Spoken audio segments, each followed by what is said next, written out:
Matamgi Manipuri Wari channel asibu tabiriba khwai pumnamakpu taramnokchari ngasi muglobirasi video call de rong tabi kuntra tarit suba tangka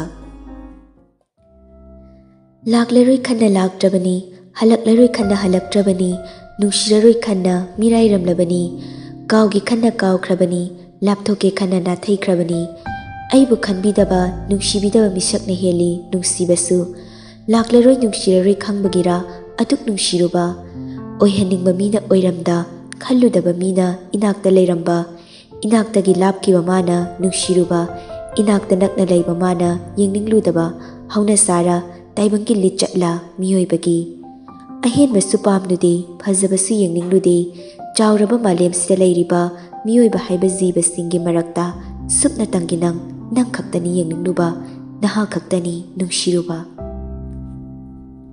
Message adu uraga masana masabu wawa fauzabani icham chamda thengnasi unasi haiba oiramgani khallabasu unaningba thengnaningba pokludabani fana kuirabani sarna unasi hairakliba mana thaoidana lakpani chapchana muk hairaklabasida kari haina khumkini khangdabani nakalamadana thawaigumna khaliba magi mapau taningmana gauraba haibadu oiri message to handringai ama muk thajilai hayeng sumu yaridira Handa mukti tentakpa wahai amani iba horakle.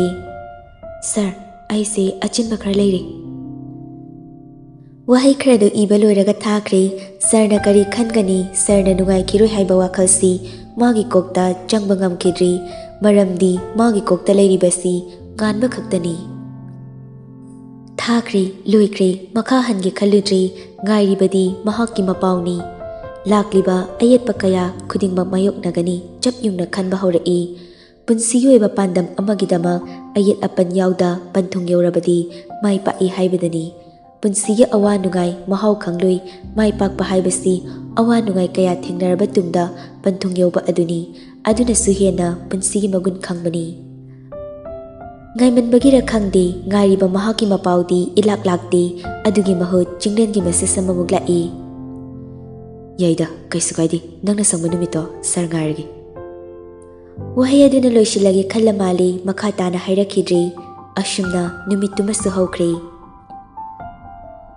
Mathangi numitni ngan bahoygi family du ngagi farm du da chatlusi haiduna punna laklami, yauraduna piktakna leiba sang machaduda pathanarami, ingo chaga suraskadi farm gi akoibada chattuna yengsili, sang manungdana Rani, Laina, Sunil amadi nganba pothabo oina wari watai tawduna nokli ayuk ngana hauduna chak thongba loisilaga tiffin da haptuna purakpani chaksu farm doina charsi haiduna Laina na hana noktuna fagi oi tawna nganbada lakna rai aikhoi thoibana nahan hero sari haiba nupi singdubu hidak pibagi ilak laktine kaigino ne Matay magi mateng pangshinba oina Sunil nasu tap okladuna muk hairaklami.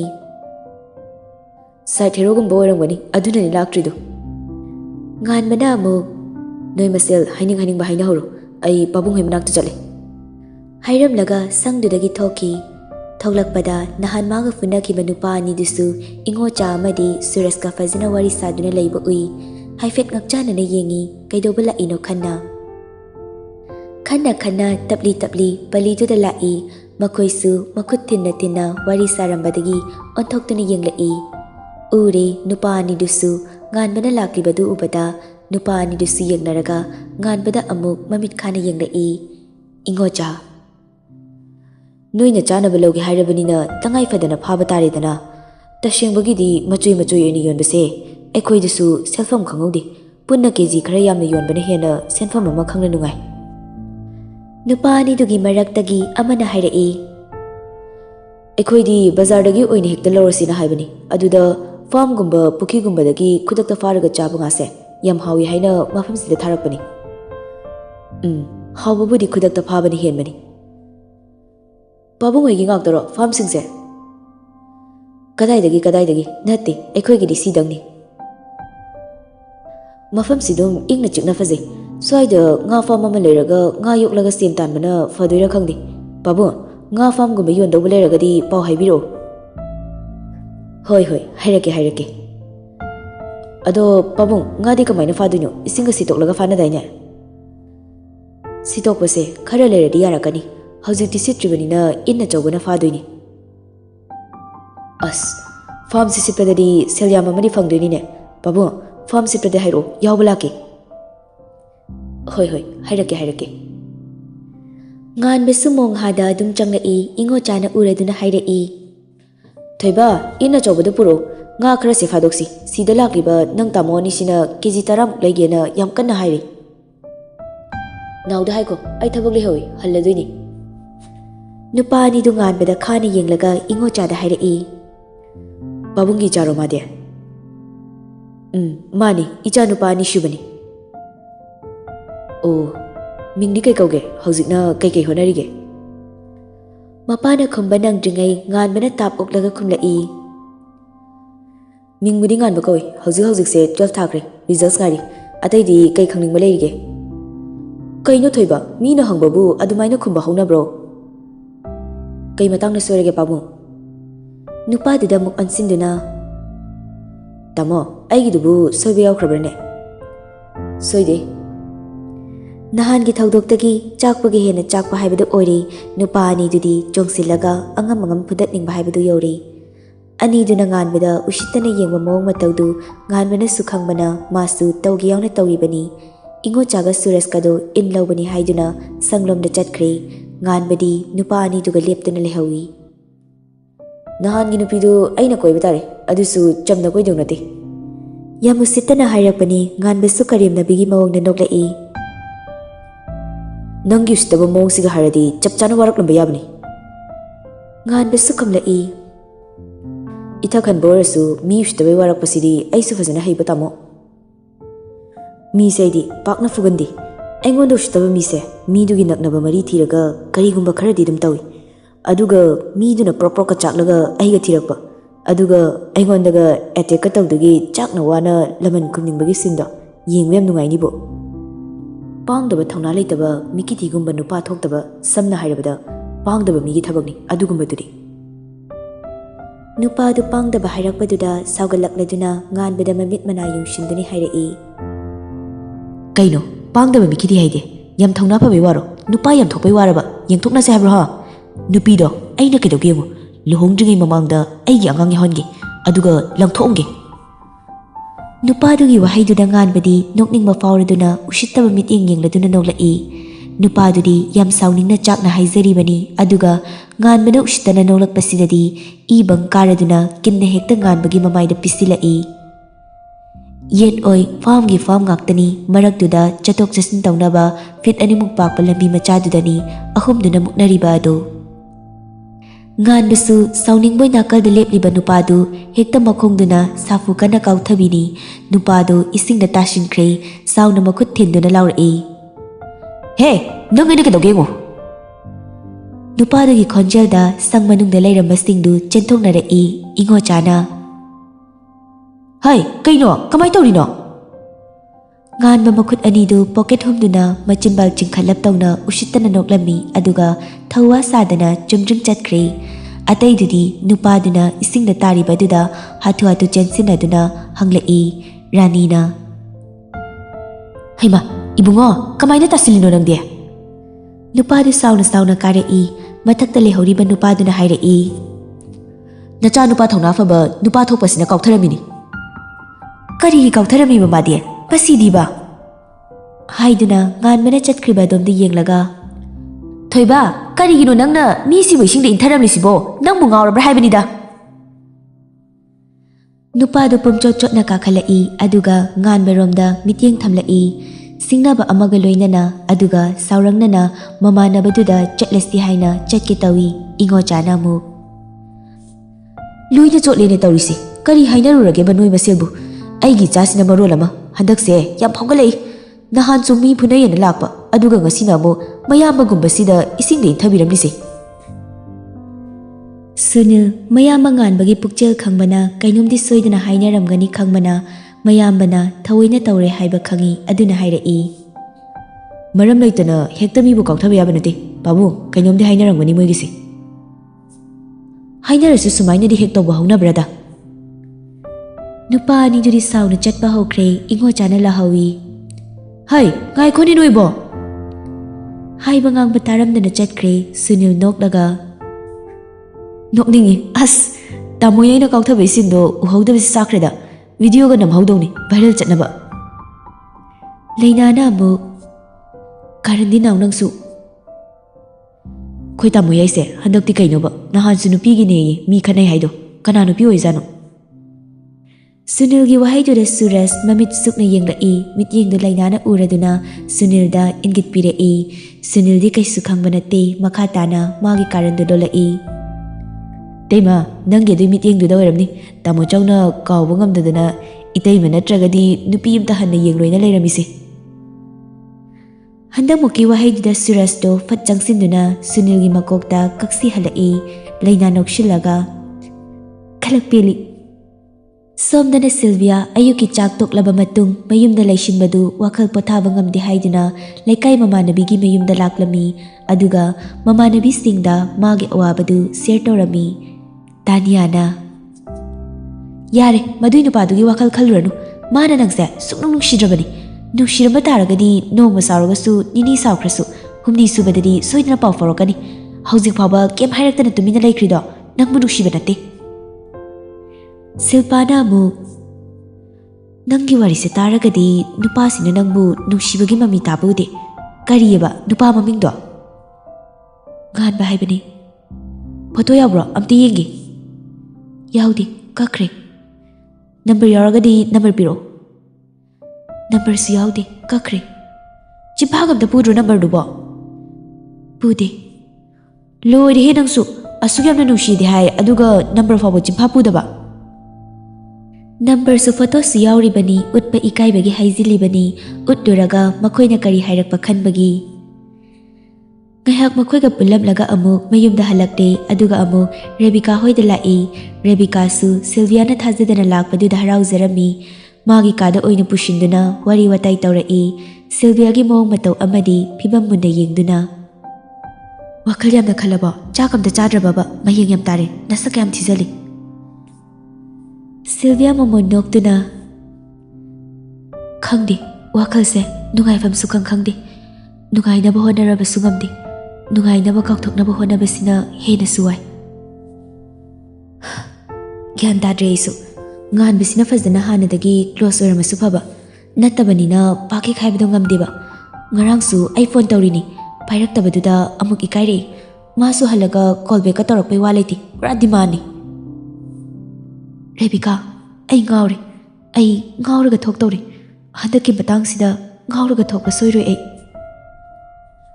Sylvia gi wazaba nungaitana hairakpa mataududa noknabani haiduna fagi oina hairai.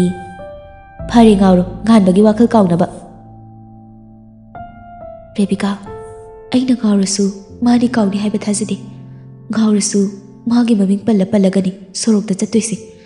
Aduga ise kaigumba soidana ngaurina khalluni moigi thongal doina aibu thibbiyu ko ai moirom doina gauzageba aduga ma aina gauba uraga minungsiga poklak preyenge gauba phauda nakse chumna gauroi doriba natro ado kainomta haige hayu kainu ngan ba hoirom da chalusira kaidoiba sum chalusi magi mapau taba phangdrasu magi masak uba phangdragasu moigi thongalduda samaga aigi thamoise pencheragi Sylvia jutchada ba wayam ganganuda se asengmani amta chaluseba please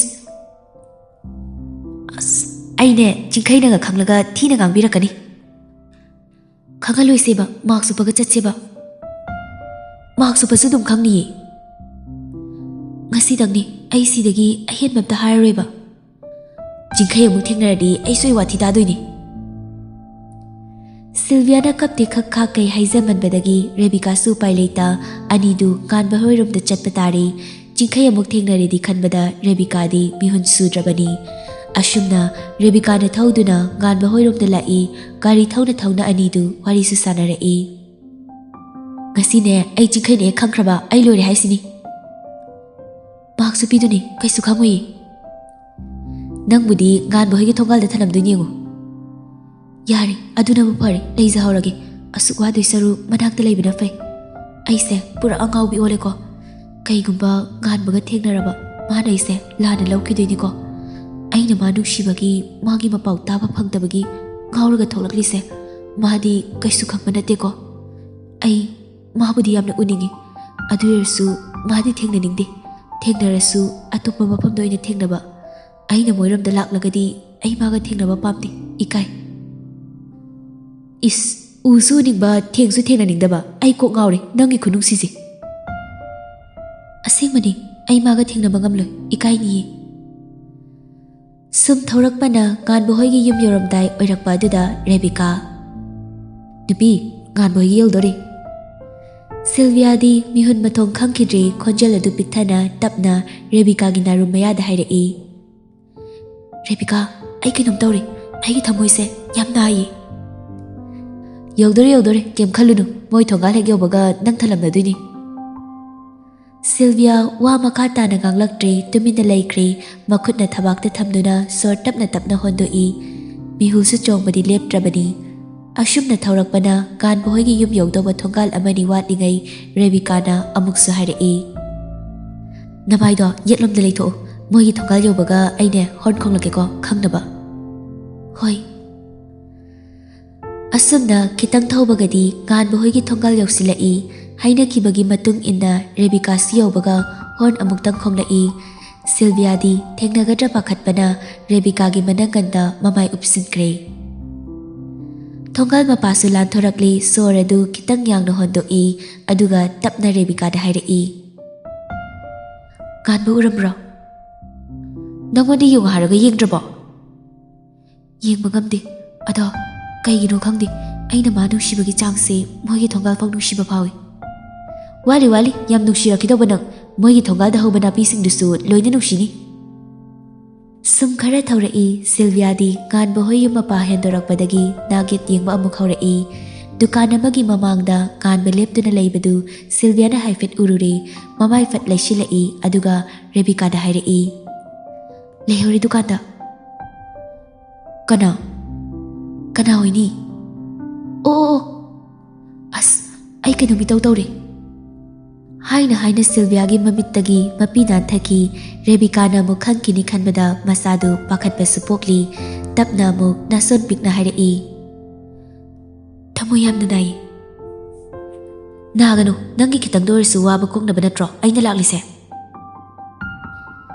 ꯃꯄꯥꯎ ꯇꯥꯒꯦ ꯐꯪꯂꯛꯇꯕ ꯃꯁꯛ ꯎꯒꯦ ꯐꯪꯂꯛꯇꯕꯗꯨꯗ ꯅꯨꯡꯁꯤꯕ ꯃꯥꯒꯤ ꯃꯄꯥꯎ ꯇꯥꯅꯤꯡꯕꯅ ꯉꯥꯎꯔꯕ ꯅꯨꯄꯤꯗꯣ ꯃꯥꯒꯤ ꯊꯃꯣꯏ ꯃꯤꯍꯨꯜꯅ ꯂꯝꯖꯤꯡꯗꯨꯅ ꯅꯨꯡꯁꯤꯖꯕ ꯃꯥꯒꯤ ꯊꯣꯡꯒꯥꯜ ꯁꯝꯂꯨꯕꯗꯣ ꯃꯗꯨꯅ ꯐꯒꯗ꯭ꯔꯥ ꯈꯟꯅ ꯑꯗꯨꯕꯨ ꯊꯃꯣꯏꯗ ꯌꯦꯛꯈ꯭ꯔꯕ ꯁꯛꯇꯝ ꯑꯣꯏꯕꯅ ꯈꯨꯗꯤꯡꯃꯛ ꯍꯣꯠꯅꯔꯕꯁꯨ ꯃꯥꯒꯤ ꯊꯃꯣꯏꯗ ꯆꯥꯛꯂꯤꯕ ꯃꯩꯆꯥꯛꯇꯤ ꯑꯗꯨꯃꯛ ꯍꯦꯟꯒꯠꯂꯛꯂꯤ ꯑꯃꯨꯛꯁꯨ ꯁꯣꯟꯊꯔꯛꯂꯤ ꯅꯨꯄꯤꯗꯣ ꯃꯥꯒꯤ ꯊꯃꯣꯏꯗꯣ ꯄꯨꯕ ꯉꯝꯁꯤꯜꯂꯛꯇ꯭ꯔꯤ ꯋꯥꯈꯜ ꯖꯥꯖꯥꯠ ꯈꯜꯂꯛꯂꯤ ꯄꯥꯡꯂꯤꯕ ꯃꯃꯤꯠ ꯑꯅꯤꯗꯣ ꯃꯁꯦꯝ ꯃꯔꯥꯡ ꯎꯔꯛꯂꯤ ꯆꯥꯡ ꯑꯃꯗ ꯆꯣꯡꯂꯤꯕ ꯊꯃꯣꯏꯒꯤ ꯃꯤꯍꯨꯜꯗꯣ ꯈꯣꯡꯖꯦꯜ ꯌꯥꯡꯈꯠꯂꯛꯂꯤ ꯈꯨꯗꯤꯡꯃꯛꯇꯨ ꯐꯥꯖꯤꯟꯅꯕ ꯍꯣꯠꯅꯕꯗ ꯇꯁꯦꯡꯅ ꯋꯥꯔꯤ ꯅꯨꯄꯤꯗꯣ ꯑꯃꯨꯛꯁꯨ ꯇꯞꯅ ꯈꯣꯟꯖꯦꯜ ꯅꯤꯛꯅ ꯁꯣꯂꯤ ꯍꯥꯏꯔꯛꯂꯝꯃꯤ ꯔꯦꯕꯤꯀꯥ ꯑꯩꯒꯤ ꯊꯃꯣꯏꯁꯦ ꯌꯥꯝꯅ ꯅꯥꯏꯌꯦ ꯍꯥꯏꯅ ꯊꯤꯡꯖꯤꯜꯂꯤꯕ ꯄꯤꯔꯥꯡ ꯃꯔꯤꯛ ꯑꯗꯨ ꯇꯞꯅ ꯆꯦꯟꯊꯔꯛꯇꯨꯅ ꯈꯖꯥꯏ ꯌꯧꯊꯔꯛꯂꯤ ꯇꯧꯔꯛꯂꯤꯕ ꯁꯤꯜꯚꯤꯌꯥꯒꯤ ꯃꯇꯧꯗꯣ ꯔꯦꯕꯤꯀꯥꯁꯨ ꯈꯪꯗꯕ ꯅꯠꯇꯦ ꯑꯗꯨꯕꯨ ꯃꯥꯅ ꯍꯦꯟꯅ ꯁꯤꯔꯤꯌꯁ ꯑꯣꯏꯁꯤꯜꯂꯕꯗꯤ ꯅꯨꯄꯤꯁꯤ ꯍꯦꯟꯅ ꯋꯥꯔꯅꯤ ꯈꯪꯕꯅ ꯇꯞꯅ ꯊꯦꯝꯂꯛꯂꯤ ꯁꯤꯜꯚꯤꯌꯥꯕꯨ ꯊꯦꯝꯗꯨꯅ ꯊꯧꯒꯠꯂꯛꯄꯗ ꯃꯥꯡꯗ ꯂꯥꯛꯄ ꯒꯥꯔꯤꯗꯨ ꯎꯍꯧꯗ꯭ꯔꯦ ꯍꯣꯔꯟ ꯃꯈꯣꯜꯗ ꯈꯪꯕꯣꯏ ꯂꯥꯛꯄꯣꯏ ꯕ꯭ꯔꯦꯛ ꯈꯪꯐꯥ ꯐꯥꯏ ꯃꯥꯡꯒꯤ ꯒꯥꯔꯤ ꯑꯗꯨꯁꯨ ꯕ꯭ꯔꯦꯛ ꯈꯪꯐꯥ ꯐꯥꯗꯨꯅ ꯈꯥꯝꯃꯤ ꯑꯗꯨꯒ ꯒꯥꯔꯤꯗꯒꯤ ꯀꯨꯝꯂꯛꯏ ꯁꯤꯜꯚꯤꯌꯥꯒ ꯔꯦꯕꯤꯀꯥꯒꯁꯨ ꯍꯟꯅꯗꯤ ꯌꯦꯡꯗ ꯃꯈꯣꯏ ꯑꯅꯤ ꯃꯨꯔꯨꯝ ꯁꯣꯟꯅꯗꯨꯅ ꯂꯩ ꯅꯕꯥꯅꯤꯗꯤ ꯀꯗꯥꯏ ꯆꯠꯂꯨꯔꯤꯕ ꯋꯥꯍꯩꯗꯨꯗ ꯉꯛꯂꯗꯨꯅ ꯌꯦꯡꯂꯛꯄꯅꯤ ꯆꯤꯡꯂꯦꯟ ꯑꯣꯏꯔꯝꯕꯗꯨꯗ ꯁꯤꯜꯚꯤꯌꯥ ꯄꯥꯈꯠꯅ ꯉꯛꯅ ꯌꯦꯡꯉꯤ ꯆꯤꯡꯂꯦꯟ ꯁꯨꯝꯃꯟꯅ ꯁꯤꯜꯚꯤꯌꯥꯗ ꯌꯦꯡꯂꯛꯏ